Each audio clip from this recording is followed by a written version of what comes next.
This is Scott Vanderplu, and you're listening to the Artist Edition Index Podcast, episode 41.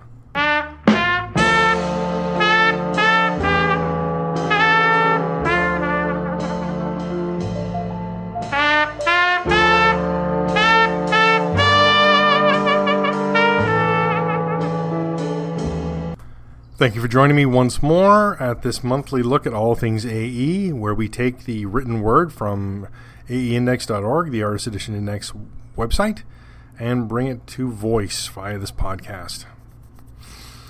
As I said, the Artist Edition Index can be found at aeindex.org. You can find us on the socials at Facebook/Artist Edition Index, Twitter at AEindex, and on Instagram AEindex, Instagram/AEindex. I'm not so great on social media, so the website is still the best place to be up to date and current with us. As well, this podcast can be located at the Artist Edition Index website and on YouTube if you're interested in that. I'm trying the YouTube thing to see. I do want to start doing videos, but I've been saying that for a while and I haven't got to it yet. It may still happen. All right, this month has been me doing a lot of talking, actually. I did an interview that I have not done but I will be doing as a Patreon podcast exclusive for Patreon patrons. And I was interviewed on the Collected Comics Library with Chris and Andy, which was super exciting since I've been following the show for years. And I got a chance to talk about Artist Editions, all things AE, from a perspective of someone who didn't know a lot about it, trying to answer basic and intermediate questions. And then, as always, people ask, how about this book, how about that book? You can't be an Artist Edition Index fan and not think in the back of your mind, ooh, I'd really like this book, because I think we all have a book that we'd like to see in the format that hasn't happened yet. And of course I got to mention my early comic collecting experience with G.I. Joe, Marvel Triple Action, The Invaders. None of those things have seen Artist Editions yet. With Marvel Triple Action, they were reprinting in the late 70s the early Avengers story. So the John Buscema Avengers and Don Heck Avengers, that's really a period I love. All right, let's get into it this month. No focus for this month's podcast, really, other than just what's happened the last month. I think we can all stand and recognize that COVID-19 or COVID-19 and the coronavirus pandemic that is affecting the world has certainly affected comics and in no small part. And we have not seen any releases at local comic shops. And for the most part, I'd say 3/4 of the AE format books are released through Diamond and directly through comic shops. We see other titles that do get through book channels, Dark Horse, Dynamite, Fantagraphics. Their books you will see them on Amazon and things like that. So they're distributed outside of the Diamond infrastructure. And thankfully, no books have been up for release. So nothing's been sitting in a warehouse. We're just waiting for new books. Anyway, so that's all right. And that means that I am trying to fill in my reviews, which I'm trying to keep it a schedule of 2 a month. I'm filling in my reviews with books that I've sort of had a back catalog of. This month is no exception there. I did one French book and one Artisan Edition format book. So we'll talk about reviews at the end of the podcast like we always do. I thought I would do some letters this month. I had a few interesting letters. Mostly I checked in with John Lind to see how he was doing. John Lind is the editor, creator, scanner, chief cook, bottle washer. He does it all for the Dark Horse's imprint of kitchen sink books curators collection. So that's Sin City. That's Frank Miller's Sin City curators collection and Will Eisner's Contract with God. Right, those two curators collections. Wonderful books, well received. I gave them great reviews. Just checked in to see how he was doing. He had said, he had sort of kept to an every 2-year schedule. So 2020 would have been would have been 2 years. And he said the book he was working on fell through. And there's some imprint changes, shake-up. So he does not see any sort of curator's collection book coming out this year. So that is too bad. But he is working on a art catalog hybrid book similar to the Eisner Centennial Celebration, which I reviewed, I think, on eBabble. That was an amazing book too. But so we'll have to wait and see what happens with that.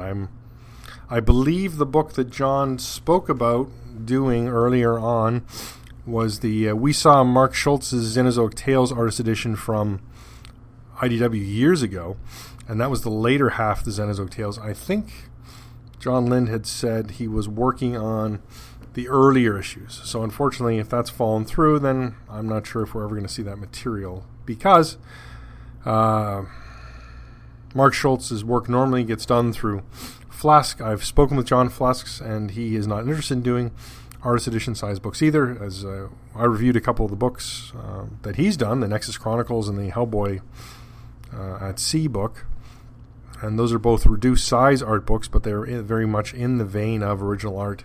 So I think the record, or the track record from that, is going to be we may continue to see original art, but at a reduced size from Flasks, and then, as John says in his email, we'll see original art, but again in a reduced size from him as well.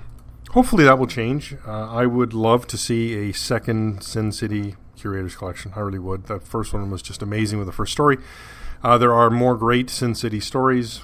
I didn't care for the stuff peering off at the end, but I think the second arc would be amazing for Curators Collection. So, all right. As well, I had a bunch of back and forth with Scott Dunbier. Nothing to talk about in this podcast. Like I said, I'm going to releasing my conversation with him as a patron exclusive podcast interview, and I will, as I like to do, I started to transcribe it, but it's a long interview, and transcribing is it works sometimes, and sometimes it just doesn't work. I attempted repeatedly to transcribe this podcast, and it goes okay until I get into the sales talk, and then it's just a disaster. So then I thought, well, should I transcribe the podcast but leave out the sales? And then I realized, no, I don't want to do that. So no transcriptions for this podcast, and that Scott Dunbier interview will be appearing next month on Patreon, and I will list out the highlights of the interview in text in that post as well, but it will include mostly the full interview. I've got to clean up some of my blatherings. As anybody who listens to this podcast knows, sometimes I get a bit tongue-tied, and I use 10 sentences to ask a 2-sentence question. So that's the kind of thing I need to clean up in the podcast, in the interview. There we go. All right, so that was it for mail from last month. I do want to note there is a deal alert, 2 of them. So our friend of the site and the podcast, Wayne Allen Harold, who does the P. Craig Russell books, he has all the books on sale this month. So that means they are expiring at midnight tonight. So if you are not frequenting the website and are just listening to the podcast, I hope you are listening to it today, because you're going to miss out on some great deals. So the books are between 95 and 120. So the first 2 books are 95, and the last book is 120 because the cover price changed there. So that's a good deal as well. Steve Root had Nexus Chronicles on for half price on his website. I'm going down now to see if that is still valid. Just give me a second here. I've added the book to my shopping cart, and now I'm going to put in the coupon code. Will it let me? Special instructions for seller. Get shipping estimates. No, I don't want to. All right, check out. Wow, this is a bit complicated. All right, this is not the kind of thing I want to do real time. Putting in coupon code Chronicles, and she still works. Nice. All right, so Nexus Chronicles, $49.95 cover price, down to $24.95 when you use the code Chronicles. So 2 amazing deals. I hope you can take advantage of that, because that's a great book, and that's reviewed on the site as well. All right, shipping changes. While there have been no solicitations, as we spoke about earlier with the COVID, that's just how it's going to be until Diamond opens up again. We do see shipping changes. So here are the changes that have popped up this month. So Dave Cockrum's X-Men Artifact Edition is on a to be determined right now, unfortunately, because the date is passed. Hold on a second. Is that still accurate? I'm just zipping over to my bookmarks here. I feel like I've made a mistake there as well. No, it is to be determined. All right. And Walter Simonson's The Mighty Thor Artisan Edition has moved to June 17th. That's a 3-week jump. Nexus, the Newspaper Strips Volume 1, The Coming of Grimmondo Artist Edition, is moved to July 29th.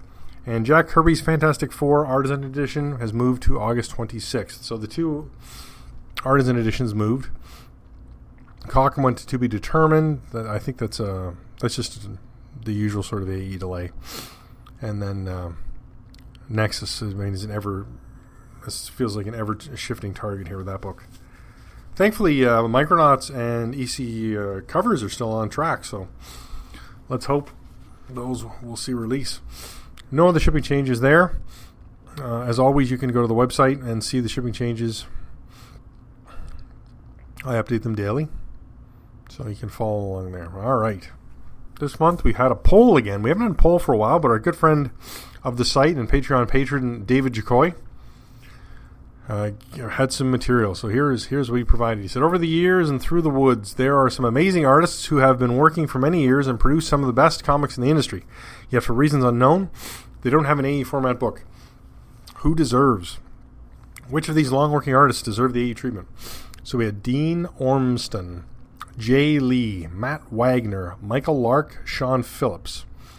I did it alphabetical by first name this time. I don't know why. All right, and in the lead, we have a tie. Matt Wagner, Sean Phillips. Following up with that is Jay Lee. Then we have another tie for last place, or third, I guess. Dean Ormston and Michael Lark. This month, I voted for Michael Lark. I like early Michael Lark. I had some Hawkman pages years ago. I sold most of my art collection when we needed a new van, so that was just the way it was. But some of the there's a period of Michael's artwork where now he's a bit scratchier. I don't know how else to describe it, but there was a period when he was doing like Legends of the Hawkman and stuff. I just loved it. His style had changed from Scene of the Crime and tightened up with Legends of the Hawkman.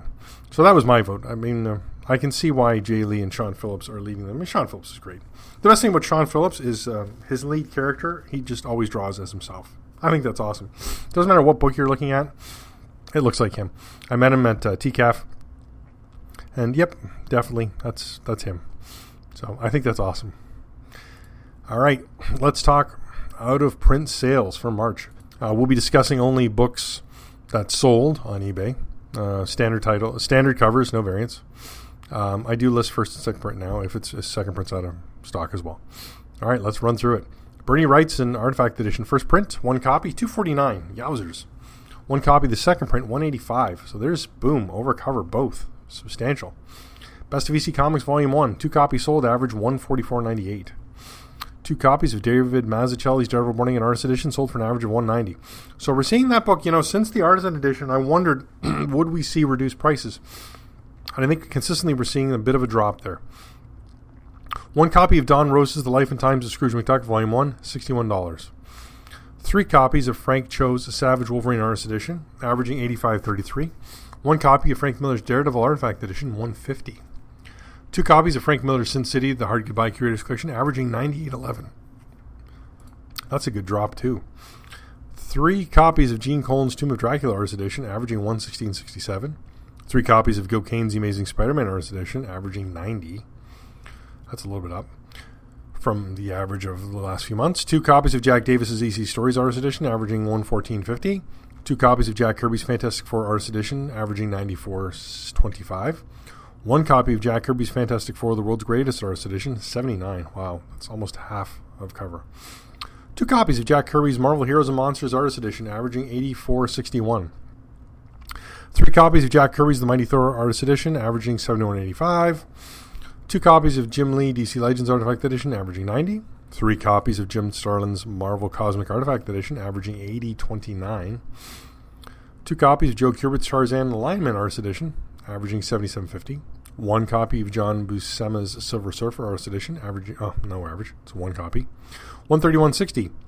2 copies of John Byrne's X-Men Artifact Edition, averaging $159.25. So there we go. We got a bump there. 1 copy of John Romita's Amazing Spider-Man Artist Edition, $89.99. 2 copies of Volume 2, averaging $69.99. 3 copies of Lone Wolf and Cub Gallery Edition, averaging $65.45. That one's interesting. So 2/3 of cover there. 1 copy of Marvel Covers Artist Edition first print, $130. 1 copy of Mike Mignola's Hellboy in Hell and Other Stories Artist Edition. First print, $99. 3 copies sold of the second print, averaging $106.81. I don't know about that. 2 copies of P. Craig Russell's Strange Dreams Artist Edition, averaging $101.98. 3 copies of Ross Andrews' The Amazing Spider-Man Artist Edition, averaging $64. That's a bargain. 1 copy of Star Wars Dark Times Gallery Edition, averaging $69.99. 5 copies of Steranko Nick Fury Agent of S.H.I.E.L.D. Artist Edition, averaging $107. I think that's the most I've ever seen that sold in 1 month. 1 copy, Usagi Jimbo Samurai and Other Stories Gallery Edition, averaging, average again, 1 copy, $59.99. 1 copy of Wally Wood DC Stories Artist Edition, second print, $125. 4 copies of Will Eisner's The Spirit Artist Edition, averaging $120.66. There's a bump for something we haven't seen. So I'm not sure what happened there, that there were these sudden interest in spikes in volumes for that period on eBay. And while we're talking about sales in this chart, it came up on the Tapatalk Marvel Masterworks forum there, the Artist Edition thread, that Usagi Jimbo, the Artist and Other Stories Gallery Edition, sold out from Dark Horse, right, gone. Usagi's moved to IDW, and this that second gallery edition just seems impossible to find. I can't even remember when we record. I think we've recorded 1 sale for the book. It just doesn't come up and doesn't seem to be available. So that may be a hidden gem in this list here for sure. All right, that is that. I spoke about the podcast I appeared on. That's awesome. So please go listen to me blather on Collected Comics Library with Chris and Andy. And that takes us to our reviews for this month. I don't know if I'm speaking faster or we're flying along or just not enough things are happening in the world of artist editions. But to reviews, before I get into that, let me just mention that you can support this podcast and this site 3 ways. You can become a Patreon patron for $1 a month or more, whatever you'd like to do. That gives you some exclusive content. I do Q&As with Scott Dunbier or other people a couple times a year, and then those are locked for that year. I did just unlock the Q&As from last year on the site, so if you're a listener but didn't want to be a patron, you can go online now and read my questions from Scott Dunbier last year and from Bob Chapman. You can support the site by clicking the PayPal Pay Me button. So you can just donate any amount you'd like there. And then finally, you can use any of the links I have on the site. Almost all of them are affiliate links, so that I would get some percentage if you click on them. The Things from Another World links, the Amazon links, the bookshop links, all that kind of thing. When I list a deal alert, generally those aren't affiliate links for me, and I don't get anything from them other than the goodwill of promoting this format. All right, that's the spiel, the sales pitch for this month. Let's talk our 2 reviews. First up, Geronimo Apache. I don't know how they'd say that in French, but Édition Noir et Blanc. So that's the black and white Dargaud edition that scans Mobius, Jean Giraud's artwork from the Blueberry books that he did towards the end of his life and present them at a nice size, 12 by 16 inches, soft cover, €20. Just an amazing value, really, for what you're getting. I previously reviewed the first 2. I think this is the 3rd one. And just because the volume, there's less pages in this book, 50-something pages, so I limit the number of pictures I take. Normally, in a review I do 20, 25, 30 pictures. I'm doing about 10 for smaller books. It doesn't seem right to too many more. There's a blurb at the beginning of the book. It's the same blurb as all these, but I provide it in the review, and let me read you the publisher's blurb. Actually, I'm not going to read the publisher's blurb. It's really long, and it goes into the story. Let me give you the blurb about the actual, what's we're interested in. This black and white edition of look at that, I got a spelling mistake already, uses the original boards of Jean Giraud. These were completely rescanned so that the maximum details, fineness of the features, grays, densities of the hues of black, precision of the backgrounds, and the few corrections of the author could be seen. The 30 by 40 centimeter format, larger than the classic publication format, will help you find some of the incredible feeling that comes from viewing the origins of one of the greatest artists of bande dessinée. Very nice. And these are, wow, I mean, Giraud's detail, it's just stunning. Some of the pages. It's rare to see a panel with just, nothing. There's some background or some sky, that kind of thing. No, there's details in every background, and there's a lot of like most band SNA. There's a lot of small panels, or smaller than what we'd expect from a North American comic. And there's detail. I'm just looking at some of the pages.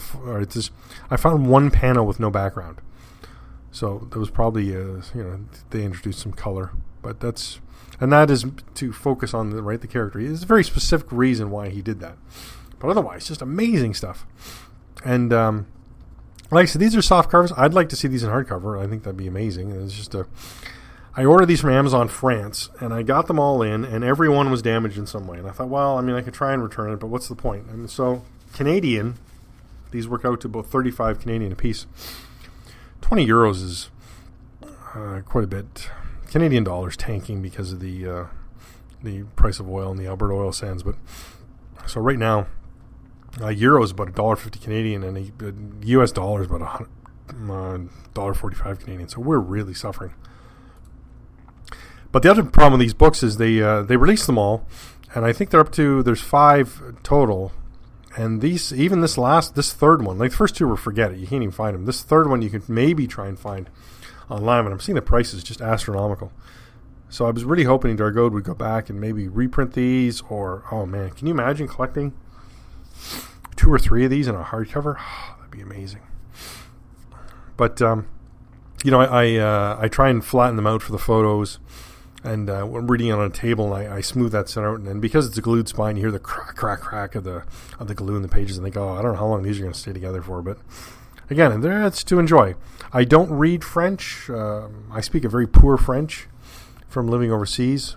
My reading ability's not much better, but I'm looking at the art really. And unfortunately, this material is not available in English either. Even if you wanted to get a fully published version and then compare it, it's not available.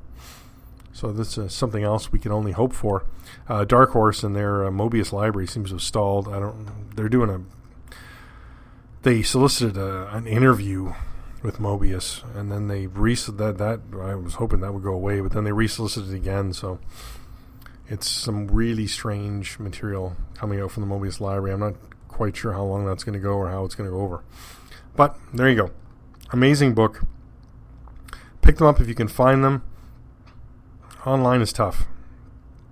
Better if you can, if there's any sort of Francophone stores in your area, you may want to try that. Maybe a better option. All right, the next review.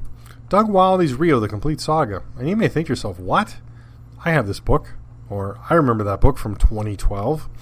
And the reason this ended up on the Artist Edition Index is for this 2 reasons. Let me give you the part of the introduction.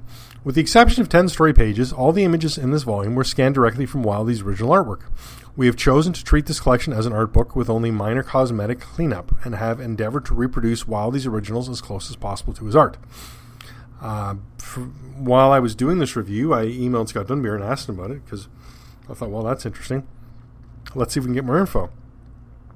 And he says, or confirms, the Rio book is the first artisan, and I put in brackets edition, in all but name. I was a fan of Rio from the start. I contacted Ellen Wildey, which is Doug Wildey's widow, about doing a collection, and she told me she had nearly all the art, including the unfinished one. We hit it off. She's a firecracker, very sweet and smart, and just all around wonderful. At that time, she lived in Vegas, so I took my family on a weekend trip, met Ellen, picked up the art, and brought it back to California with me. A couple of months later, I returned it all to her. She was very pleased with the book. And now I'll give you the blurb.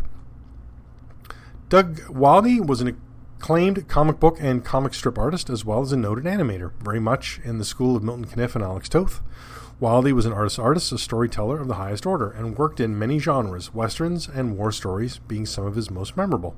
As an animator, he created and designed the groundbreaking Johnny Quest series in 1964, which inspired a generation of cartoonists with its memorable characters, thrilling, breakneck pace, and innovative designs. In 1987, Wildey began one of his most personal works, the story of an aging cowboy and gunfighter, as well as special agent for the President of the United States, Ulysses S. Grant. Wildey created stories full of human drama and historical accuracy rarely seen before or since in the comic book western. This volume collects the entire Rio saga in one handsome collection, including the final unfinished and unpublished Rio story.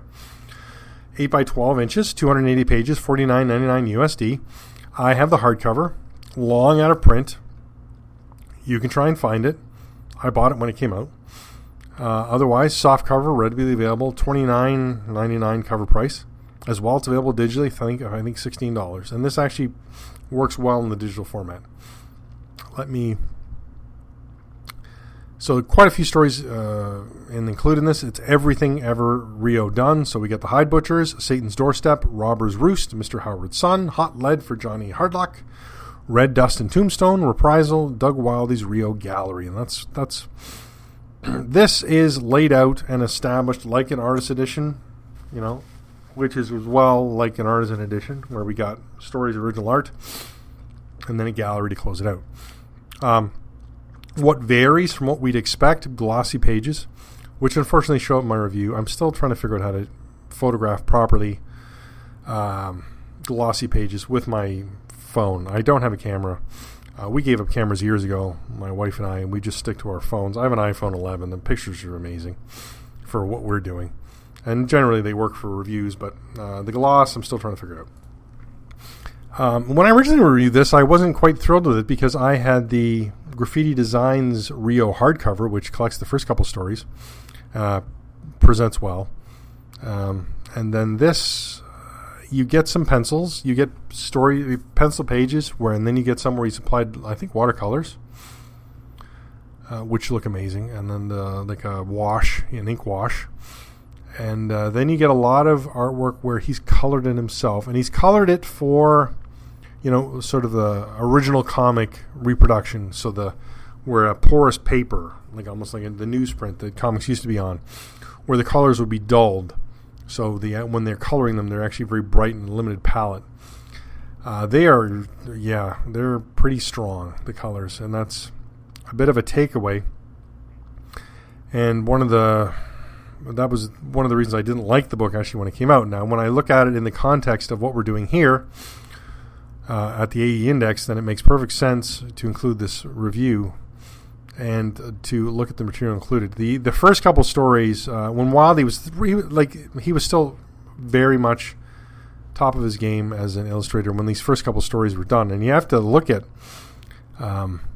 it's funny, the credits list, originally published in serial collected form by Comico, Dark Horse Comics, Eclipse Comics, Graffiti Designs, and Marvel Comics.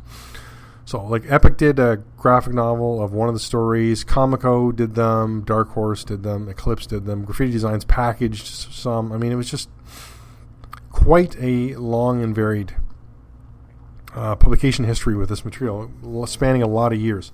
The last stuff, like I said, he colored it himself. The art's not really as tight as the other stuff, and it's hard to gauge some of it because the coloring is so garish.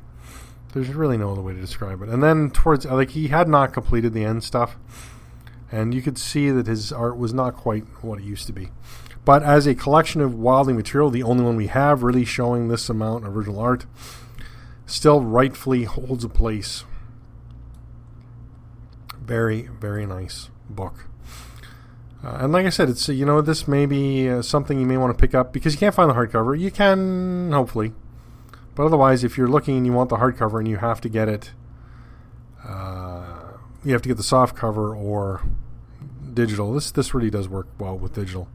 I've got it on my iPad. I've got an iPad Pro, the 12.9 inch, and it plays well. Good stuff. All right, that's it for this month. I'm hoping next month we'll have more to go on. Maybe we'll have a new book. I don't know. It's next month's May. Will we see Will Diamond open? Will we see the Dave Cockrum book? I don't know. Expect to reviews next month, though. I have some other material. I'm probably going to do one of the Calvin and Hobbes books that shows original art, and probably another French book. I have a stack of French books that I want to do. All right. Thank you for joining me. As I said once more, this is Scott from the Artisan Edition Index. You can email me, Scott at aeindex.org. Everything we've talked about is at the website, aeindex.org. I'm available on social media, Facebook /Artisan Edition Index, Twitter at AEindex, Instagram /AEindex. So follow us there. I'm still doing on the Instagram this year is 2010. It is 2020, the 10th anniversary of the Artisan Edition format. And I'm putting my artwork of the first artist editions up, one new one every day, and we're just plowing through. So I think we're on the 5th one now. So come and follow us there. And I'm not quite sure what I'm going to do as the year progresses, but I will see what happens. And again, interesting stuff coming to Patreon next month. Scott Dunbier interview, Patreon exclusive, and my month to come post where I give you some behind the scenes of the website and what's coming, what you can expect. So you can see both those things if you want to join patron. So it's Patreon/AE Index, $1 or more a month. All right, thank you, and we will talk again next time.